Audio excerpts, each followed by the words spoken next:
Tumentro sa pagpapalawak ng serbisyo ang pagdiriwang ng ika-30 anibersaryo ng SPD Jobs Incorporated, isang pinagkakatiwalaang manpower at recruitment provider sa bansa. Hearted Molina sa balita.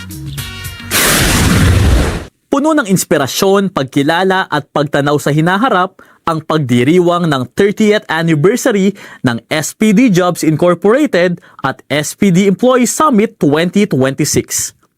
Taglay ang temang Enabling the World of Work at Legacy and Leap, 30 Years of People, Progress and Purpose, binigyang pugay sa okasyon ang 3 dekadang paglago ng kumpanya mula sa isang munting pangarap hanggang sa pagiging isa sa mga pinagkakatiwalaang manpower at recruitment provider sa bansa.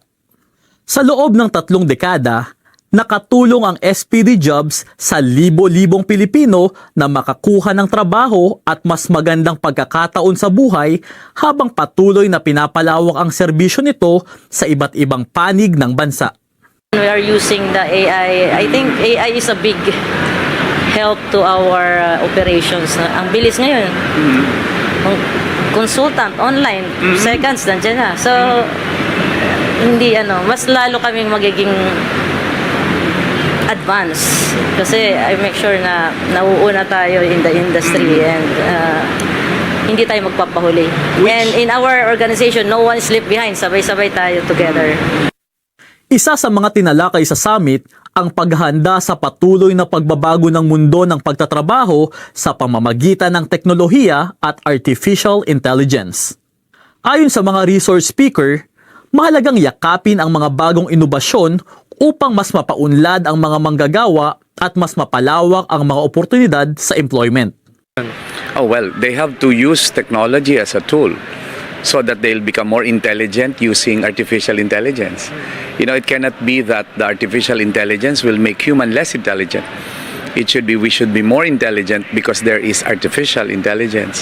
And to be able to do that, number one, we should never be afraid of it. We should explore the opportunities that it brings.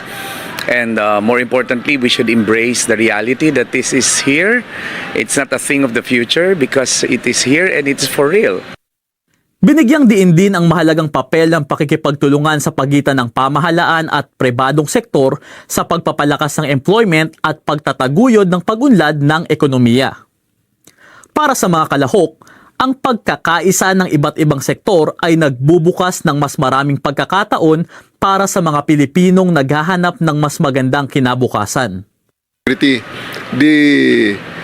dignity of labor is encompassed in the socio-economic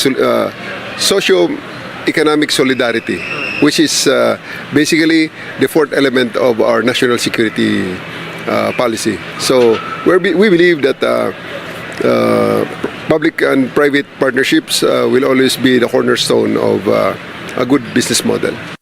Kakambal naman ng paggamit ng makabagong teknolohiya ang pagtitiyak na maprotektahan ang impormasyon at tiwalang ibinibigay ng mga kliyente at empleyado sa mga organisasyon.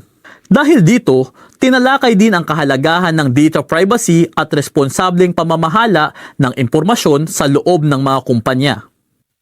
Well, it's very important that there has to be a confidentiality agreement that is understood by both the employer and the employees, and for the employer, for them to be able to ensure that their employees protect the data that they have, there has to be a clear policy on how data should be handled and who has access to that data and what will be the purpose for processing.